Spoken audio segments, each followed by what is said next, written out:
Salam sahabat, salam santai, salam damai, dan salam sejahtera untuk kita simak kembali pada request video tip. Kali ini request dari sahabat pecinta Jamtrok Mania ya, Cuca Ijo Lover yang sudah komen sudah request dari WA tentang gantangan Cuca Ijo. Untuk requestnya itu Cuca Ijo di gantangan itu itu tadi ya, sebelah gembung ikut gembung. Nah, jadi pertanyaannya, gantang Cuca Ijo sebelah gembung punya kita ikut gembung, itu kenapa kok bisa seperti itu? Nah, jadi seperti ini, main Cuca Ijo itu ya 1000 misteri lah gitu ya, 1000 misteri. Kenapa kok bisa 1000 misteri? Ya, Cuca Ijo itu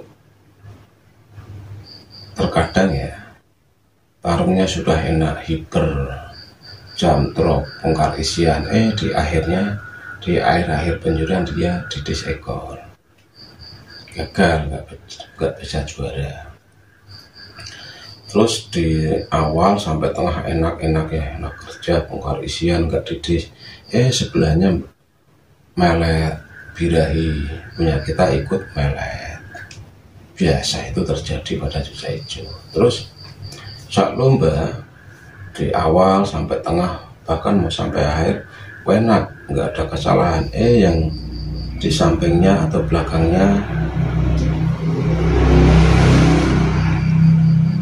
dia bertingkah ngeram, naik turun, punya kita ikut naik turun. Kenapa kok seperti itu?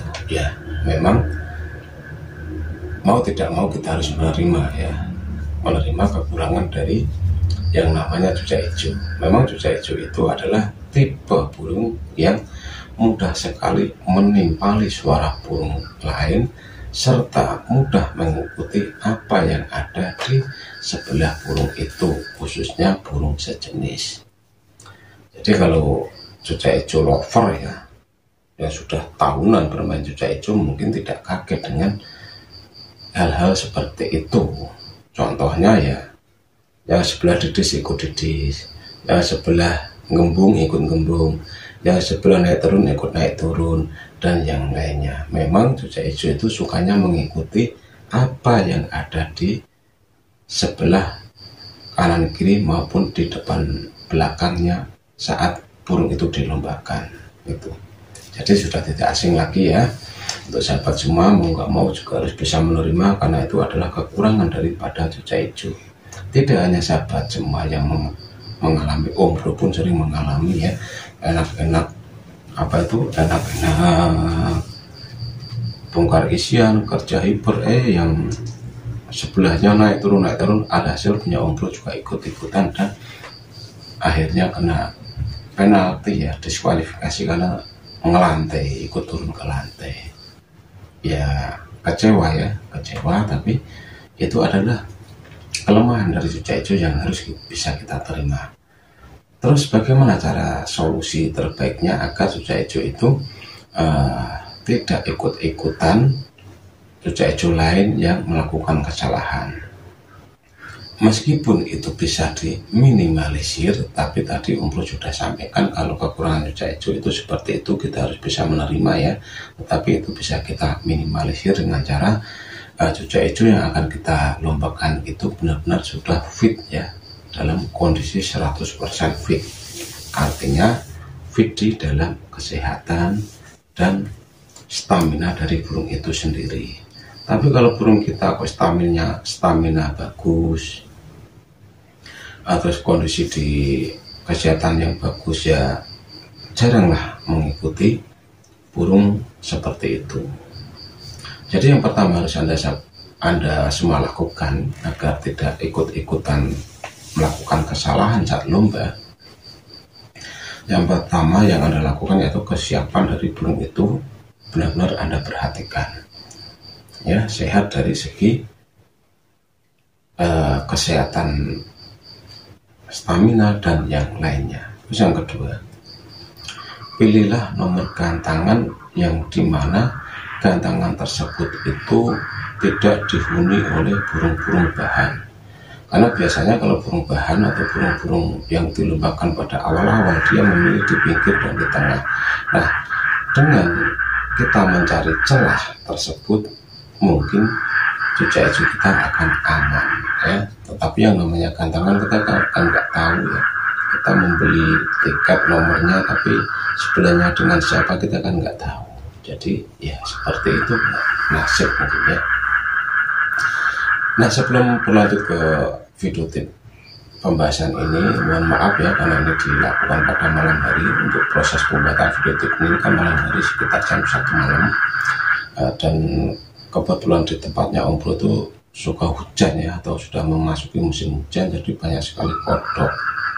Jadi kodok itu kalau malam berbunyi, tapi kalau siang nggak bunyi, dan bunyinya dimanapun nggak tahu ya, karena sekeliling rumah Om Bro itu banyak sekali tanaman. Jadi mungkin pada nongkrong di situ, terus kodok itu tahu Om Bro sedang bikin video tip, dia berbunyi.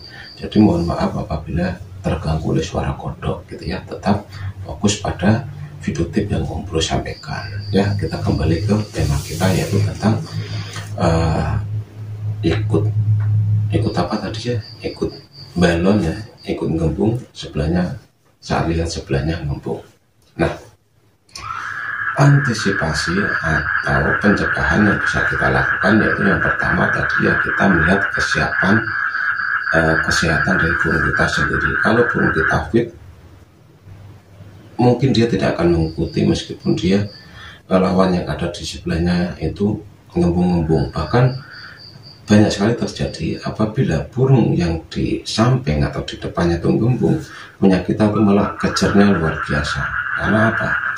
Naluri untuk melibas burung yang gembung itu sangat kuat pada cuca-cuca yang stamina-nya bagus. Terus yang kedua, pilihlah nomor gantangan dengan menghindari nomor tengah ataupun nomor pinggir. Karena biasanya kalau pemain yang sudah sering ke gantangan itu, kalau burung-burung bahan atau burung-burung baru yang mau dilombakan, biasanya memilih nomor tengah, kalau tidak nomor pinggir. Nah, jadi sahabat semua itu mungkin bisa memilih di barisan kedua atau barisan di belakangnya tengah lah gitu. Kalau tengah itu kan 2228 kan tengah. Jadi mungkin sahabat bisa memilih di nomor 39 atau 40 dan yang lainnya gitu ya. Terus yang selanjutnya, pastikan burung yang akan Anda gantang itu dalam kondisi stabil di emosi dan birahi. Dan Anda sebelum gantang bisa buang birahi dulu dengan cara diaplak atau dipertemukan dengan cuca hijau lain yang ada di lokasi lomba itu, atau dicas sebentar saja, itulah dicas sebentar saja untuk membuang birahinya dan meningkatkan emosinya. Nah, dengan cara seperti itu otomatis cuca hijau itu akan stabil ya, stabil di emosi dan birahi, sehingga nantinya tidak akan mudah ikut-ikutan burung yang melakukan kesalahan. Seperti itu saja ya untuk tipnya.